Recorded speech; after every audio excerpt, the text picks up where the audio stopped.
How's things? I can't complain. It's been a mad time. We've got a lot to talk about. It's gonna be insane what I'm gonna talk to you about, because literally, Nice. yeah, it's only my wife actually reminded me, but I'll save it for the interview. But it's all good. Yeah.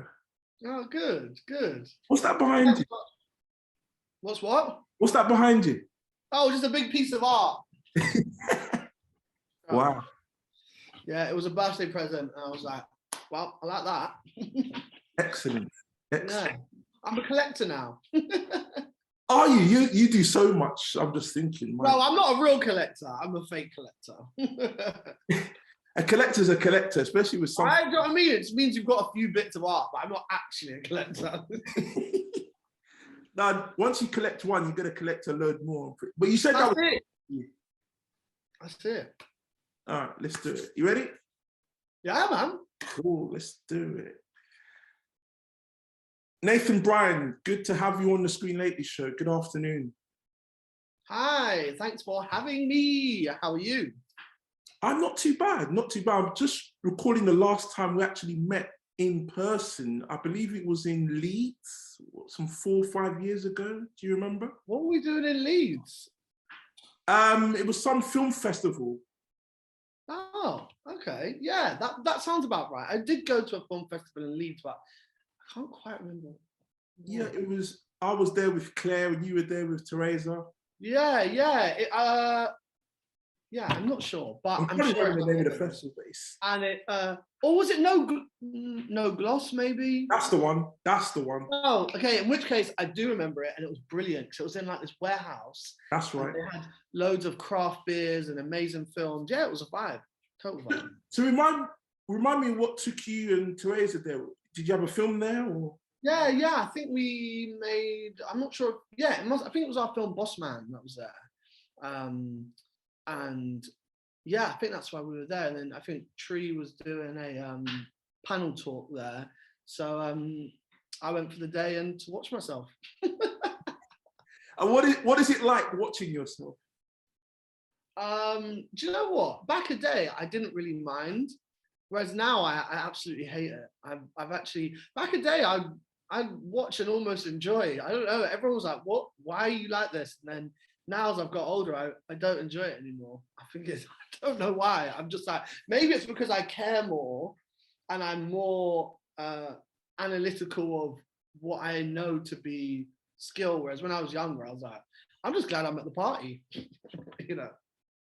So do you envisage yourself kind of continuing to perform on screen as well as, because you write incessantly, you never stop writing, obviously with the film and the TV stuff, and now with the books, all you ever seem to do is write. Is there a reason behind that? Is that lie behind? No, I think I'll always perform because, you know, when you've just got that itch and it's like behind your knee, and it's always like when you get into bed and you're comfortable and then that itch pops up.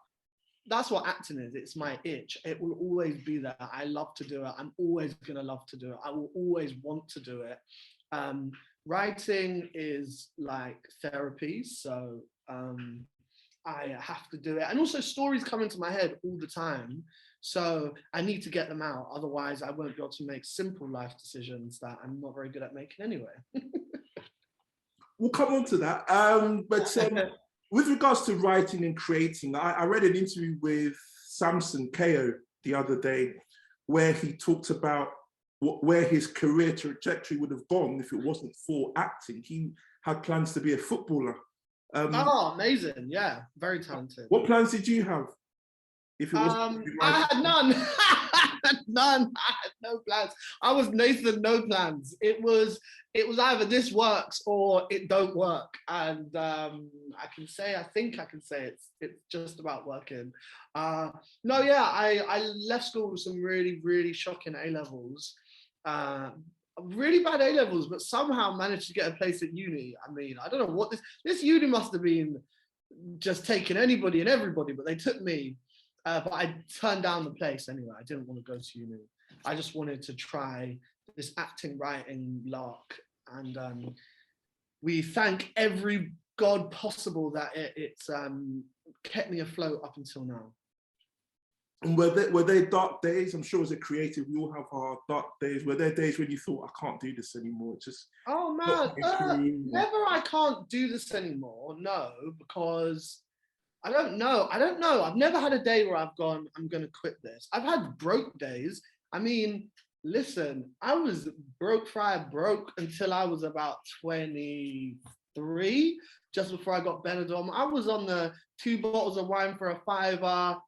I was getting Teresa to get me Oyster card money to get me to her house to, hang out. So like, I was broke. Like when all my friends were getting like good jobs and good money, like I had not a penny to my name, like nothing. But I think because I was around loads of young creatives who were all in a similar sort of situation, I didn't really see it as a problem, and I was happy. And I think even though I was broke and I couldn't make any I couldn't move out of home before I got Benidorm, and I couldn't do quite a lot of things, I felt creatively empowered because I was with loads of other filmmakers and writers and actors who were all broke. And one thing we did do with our spare time was make films. So it to me wasn't really it didn't make me upset. So the dark days more came in the sense of like, I don't know, lots of rejection in our industry or problematic moments with colleagues, or I don't know, just, what it takes to kind of navigate this industry, those dark days. But one thing I think, even to this day now, I never go, I shouldn't be doing this, because I'm not good at anything else. I'm literally not. It's this or nothing. So talk to me about your creative journey kind of before Benidorm, and then your kind of creative journey from Benidorm to your BAFTA nominations. Yeah, oh, sick. So the creative journey before Benidorm was just say yes to everything, try everything. So I left school and I just went to Lyric Youth Theatre, and I just did every single workshop possible. So I tried choir, I tried poetry, I tried playwriting. I literally anything and everything I tried to do. So it just meant I tried stand-up. I did a 10-week stand-up course. And what happened was that I got a job as an usher at the theatre. So I made like, I don't know, £80 a week or whatever it was. But every penny I had, I'd put into the workshops that I was doing at the Lyric. So £8 an hour, I would assume. £8 a week is... No, £80 a week, not £8 a week. Right.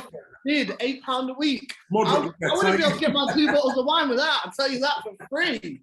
Couldn't get nothing with that. No, it was 80 a week. But obviously I had London privilege as well. And I think that is a real thing as a creative that we forget, is that my parents lived in London, and they let me stay in the house for free once I was in my, 18, 19, 20, or, whatever. And they were being unbelievably supportive. So I wouldn't have even been able to, this sort of privilege I'm talking about of not fearing quitting, is partly because I know that worst comes to worst, if this all went, my mum would always let me stay at her house and try again, So that's a big privilege. But anyway, so I was just trying, basically trying everything, just seeing what fitted, and I failed loads, and God knows why I joined a choir. I can't sing, but I did pantos where I was singing and dancing, and I'm a great drunk dancer according to me, but I'm not a great sober dancer doing 70 shows over 3 months or whatever it was. But I gave it all a go, and whilst I was doing all of that and just taking in everything, I was making all my own work all the time. I was filming sketches, filmed a web series. I was basically just non-stop every day, even though nobody was asking me to. I was just creating work. That was it, every day, all day. I'd wake up, go around to my mate Stuart's house, we'd write sketches all day, then we'd watch loads of stuff, and then we'd start guessing producers' emails in our industry, trying to get these big dons to talk to us, even though we'd done jack shit, we were still trying to kind of get their time. So, and all this time, I was auditioning for shows because I had an acting agent that I got, who came to see me in a show at the Lyric and then signed me. And then I was on the auditioning circuit, and I've done Casualty, and I've done Some Girls, and I've done a couple little films and whatever it was. So I was always hustling, do you know what I mean? And I think Benidorm was it came at a brilliant point, because it came when I was about 23, and I didn't quite understand how you went from like making YouTube videos to earning a living. I didn't understand that. I've been in Some Girls and whatever, but the pay's not, it's good, it's great, but I filmed for a week. It's the BBC Three show. Like, I spent that money quick. So I didn't quite understand what that transition was. So then Benidorm came, and it completely changed my life. It paid me crazy money. It was on ITV. Crazy money for me at the time. I got to work with some of Britain's best comedy actors. I got to work with one of the best comedy script writers in our country. I got to live in Spain for 6 months of the year. And I really just got to learn about the industry and how it works, and being a series regular in a show, and kind of like, I don't know, just like really opening my eyes to what it takes to try and be an actor at that level, the 12-hour days and whatever it was. Just, I learned a lot. And then it also just really helped, that show, because so many people watched it. It helped put a spotlight on me as a creative to kind of decide where I went next. I'm sorry, I just spoke for ages. No, it's great to hear kind of the journey. Like I said, that's how I kind of started this question. So, and what was it about Benidorm that attracted you to kind of be part of that cast? Obviously, you allude to the comedy writing talent, and we'll get on to the writing of comedy, because for me, that's one of the hardest things to do in our industry, to write comedy. I mean, who do you test to find out whether your lines are funny? I mean, you know, when we get on to talking about Bloods and that, you just, it's a process. You work with a team, everybody reads that, everybody's got an opinion on it. And also, it's beyond of like what's funny. It's like, what's funny, would the character say that? Would the like, there's so many different dimensions to make a line or a joke funny. It's very difficult, and I'm still trying to master it, understand it. Every time I'm writing a script, I'm trying to understand it more. So I guess working on Benidorm was amazing, because it was a show that had run for so long, and I got to read, you know what I mean? Like, obviously I'm acting the show, but I get to read, I think we did 10 episode series. So I did 3 years. So I think I did about 30 eps in a relatively short period of time. So you just kind of go through a sort of comedy crash course, and you will learn how to deliver lines, comedic lines, and how to play it and how to do it. So it was fantastic, a life-changing job. I can't remember. What was your next question? Did I even answer it? In terms of how do you know when something is funny, I guess you kind of answered it, but maybe you could. Yeah, I guess my answer to you is that you never truly know until it's in front of people who have never seen it or been involved in it. So generally at screenings and things like that. I mean, obviously when I'm writing, there's lines I find funny and I laugh at, but that don't mean nothing. Of course I laugh at my own jokes, but doesn't mean like 5 million people or 1 million other people are, you know. So it's a really difficult balancing thing. There's no one answer, I guess, is the answer. What I find fascinating about you and kind of your creativity, when I first became aware of your talent, was through the short films, and they had quite social. They had a lot of social commentary in the films, which for someone like me, I actually found not just deep, but actually funny as well. And it's quite ironic that you can find humor in the strangest of places. And that's something that I got a lot from your kind of short films over the last, 6-7 years? Yeah. I mean, that was kind of, I think Reality, the web series, was kind of the first time where I think it just, luckily again, Benidorm gave me money, and I took that money and I put it straight into making a web series. because whilst I was acting and I was doing, I was doing nice, I was doing different pilots and other shows or whatever, I wanted other people to, because when I was filming, I was writing kids television for like Rasta Mouse and Apple Tree House, and I wanted other people to see my writing as a more serious thing. So writing reality was kind of, I wanted to show people my voice. I wanted to show them what I was angry about. That's why it doesn't really follow like a narrative. It's kind of like, it's a social commentary on where I am and where the world is. And I think looking back in hindsight, I think what's really nice is that it shows my writing style probably more than a lot of things I've done. It shows, like you said, a subject matter, and then it shows how I put comedy into it, even in the darkest or weirdest way, because that's who I am and that's how I see the world. So I think that sort of web series, it's actually what got me Bloods. It got me involved in Bloods. That was the web series that Seb saw, the producer at Rough Cut, and brought me into the office. So it really was a game-changing piece for me in my career.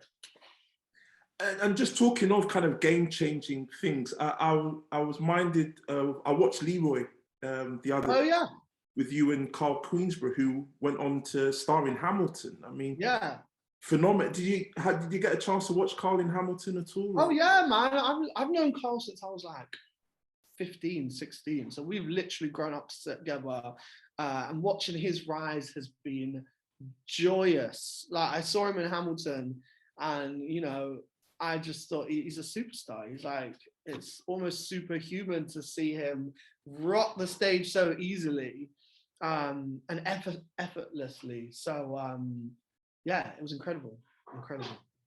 And could you see yourself doing musicals?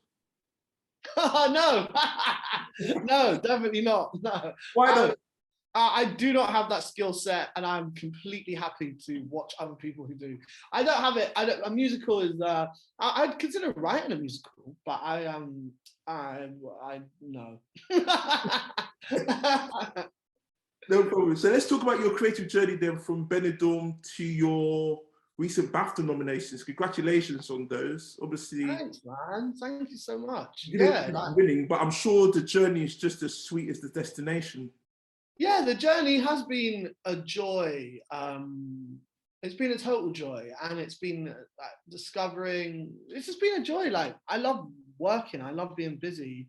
So I think from Benidorm, I made Reality, and then Benidorm got cancelled, which was really sad. Or didn't get cancelled. Right. Yes, that was a bit it run its. ITV said it run its. Whatever, like it ran its time, and it did amazing. It did 10 years. Do you think it ran its time? No, I don't. No. I mean, you would say that because obviously you're out of work, but from a creative point of view, would you say it ran? No. I think a show like Benidorm could run forever, and that's because people. It's got a format where you can always introduce new holiday makers, new hotel workers, and people watch it. People love it. I was in Benidorm not too long ago, and people still adore the show. So no, I don't. But that's fine. Darren, the writer creator, he's a very happy man, and he's creating loads of other brilliant stuff. So he is all good. But after that happened, that was like, a bit of a shock to the system, because it's like so hard to get those sort of series regular roles. So I just put my head down and was like, my dream has always been to create a TV show. So I think Reality, we screened it at the BFI. I invited everyone who I possibly could, anyone who I'd ever watched. Me and Claire were there, sitting at the back. Yeah, exactly. And I invited everyone, and the BFI was so supportive, and gave us an NFT1, which is like my dream cinema in the world. It's like the most beautiful space. It's on the South Bank. It's 500 seats. It's like, oh, it's a dream.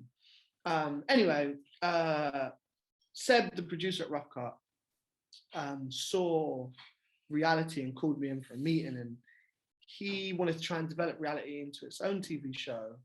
But I was really new in my writing stage then, so I just, we put a pitch together and it got rejected, and it felt like a shame. But me and Seb really kicked up a really great creative relationship, and he gave me a call one day and was like, look, Sky have commissioned Samson Kayo to write a 10-minute Sky short.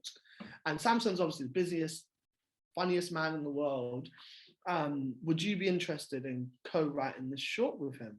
And he said, oh, Samson's got this idea of a character based on his upbringing who was either going to be a getaway driver or a paramedic. And that kind of based the character of Malik. Right. Then Samson and I and Tom got in a room with Seb, and we created this 10-minute short, which was just on Malik, Samson, and Wendy, Jane Horrocks. And we screened it on Sky, like somewhere on Sky, and it was amazing. It was one of the best moments of my life. I remember, because it was at some fancy hotel in Soho, and like, remember, I've been making YouTube videos, paying people on pizza and beer. And then now I'm filming in Pinewood Studios, this 10-minute short that I've made with Samson, and Angelina Jolie's driving past on a car dressed as Maleficent. And I'm just like, this is it. Whatever this is, I want this. But I was also happy after we screened the 10 minutes to be like, all right, next job. Do you know what I mean? And it just so happened that Sky were like, Talisha, our commissioner, said, oh, I want to commission a half-hour pilot script off the back of this 10-minute short. And I was like, whoa, this is big. This is big, because I've never written a half hour before. Right. I've written lots of different, kids' TV shows, but they're generally about 15 minutes, 20 minutes. And I've written plays, but that's a different format. So this was like half-hour sitcom. And I've never done that. And obviously I've grown up watching sitcoms, but it's different. So anyway, like me, I always jump in and I'm like, all right, let's do this. So I go away and I work with Seb, and we build up this world of characters. And I collaborate with an incredible, well-seasoned comedy writer called Paul Doolan, who's amazing and supportive and kind. And we kind of expand the world from this 10-minute short. So we flesh out the world of the show. We introduce Joe and Lawrence and all these other different partnerships, Gary and Kareshma and the Darryls. And we really create an ensemble paramedic universe. I remember, I'm not a paramedic. I don't think I've ever called 999 because I ain't a snitch. No, I am a snitch, but I am a snitch and I would snitch, but I've never had to. And a first aid course? No, I've never done a first aid course. So I've done about 3 or 4. You should. Oh, really? Maybe I should do that. Maybe that would help my writing. He says, go, after writing God knows how many episodes already, I should. But what I did is that I bought like every single paramedic diary that there's ever. Paramedics write diaries, right? And I bought them all, and I've read about 10 of them, and they are the most harrowing, intense diaries you will ever read. Like, paramedics are here. I know we know this, but these people are heroes. Like, they will go from like a kid dying in a secondary school just suddenly out of nowhere to a pregnancy in a lift to a shooting round the corner, like all in one day, and they struggle to find a lunch break. Anyway, these diaries just help me understand the world of paramedics more. And then on top of that, we spoke to loads. So basically, my process as a writer is to understand the world to a T. I become a nerd. I try to become a paramedic. That's the only way I can write the show. And obviously, we have medical advisors and all those things. So anything you see in the show that sounds really slick, that's probably not me either. But I try. Anyway, how did the jokes come? Was it easy to come once you understood? No, you know what? I'm going to be deadly honest. Like, I think what was amazing was the process of writing this first script. Is that obviously I'm used to kind of writing my jokes that I find funny, and we film them. The end. But obviously, this is TV. This is other people's money. It don't work like that. Sure. So I must have written the first draft of the script, and I handed it to my producer, and it was 44 pages, or maybe more, maybe like 50 pages. I don't know. And he was like, have you ever written a half hour before? And I was like, nope. And he was like, okay. He literally sat me down and was like, okay, there's 3, we want to hit about 3 jokes on a page. We want callbacks. And he just took me through the skeleton of what a sitcom is and actually kind of how to structure a traditional sitcom joke, you know.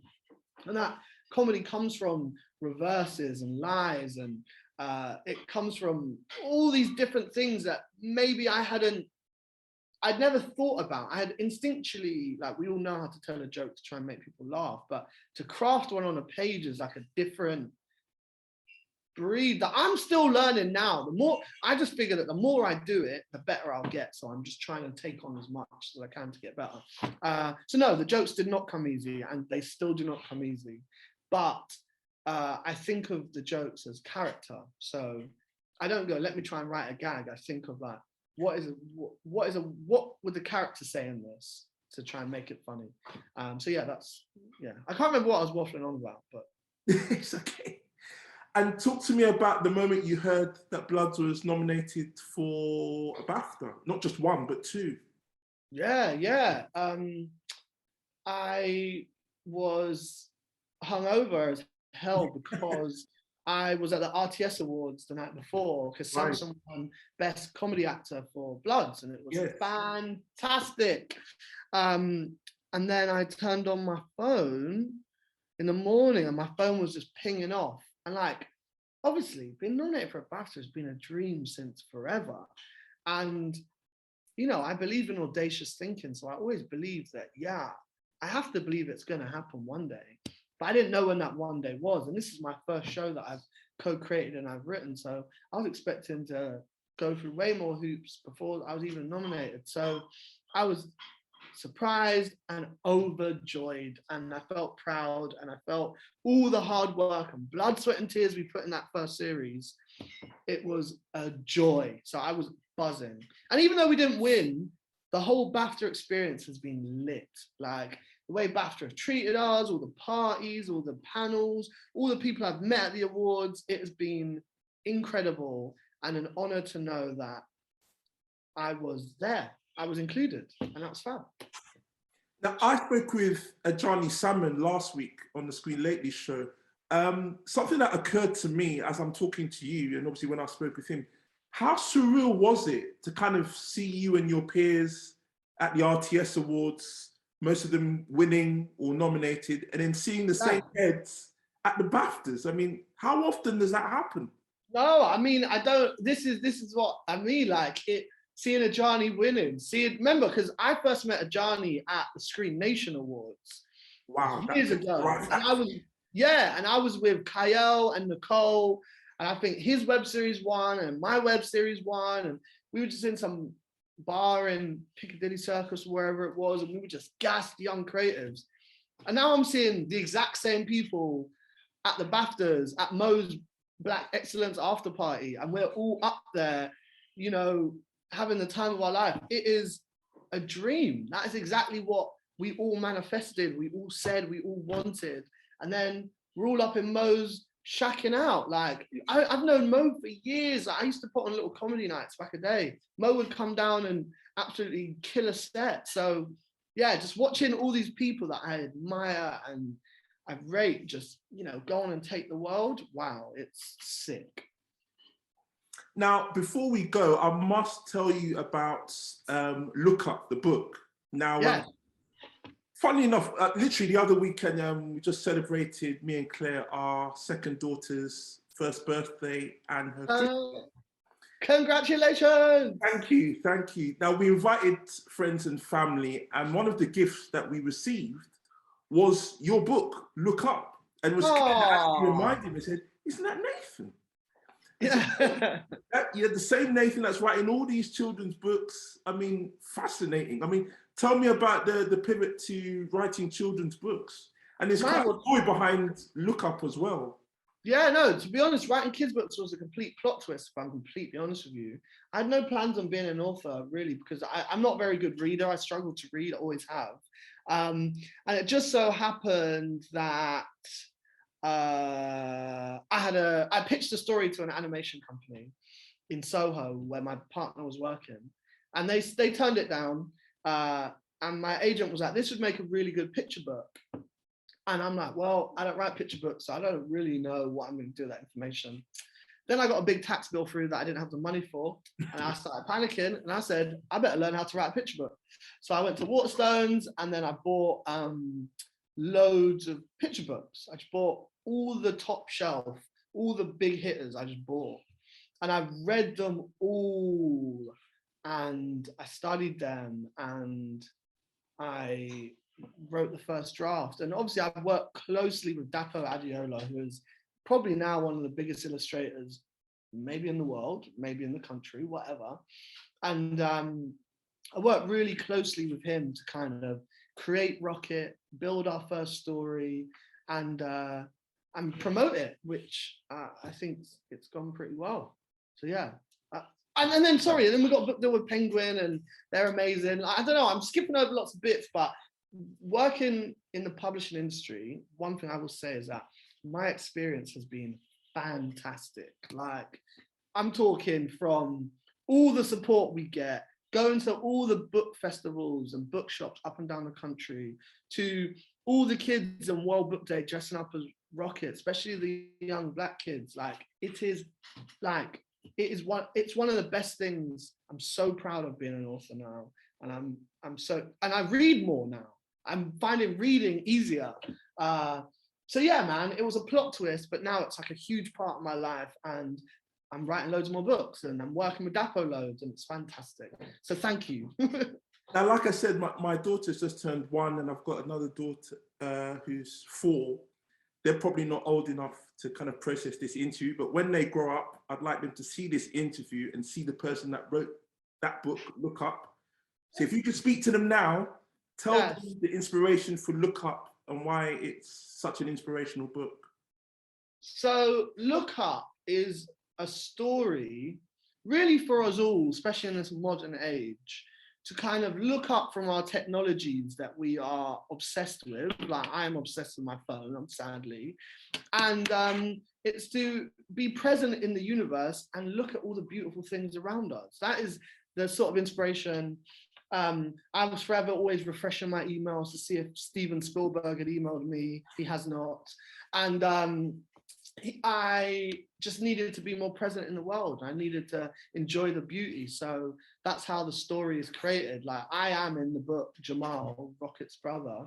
And if anything, and all the wonderful, Black women in my life represent Rocket. And yeah, that's kind of how it's sort of inspired me. And all the other journeys, like Clean Up, her second one, and the new one, Speak Up, that's out in September.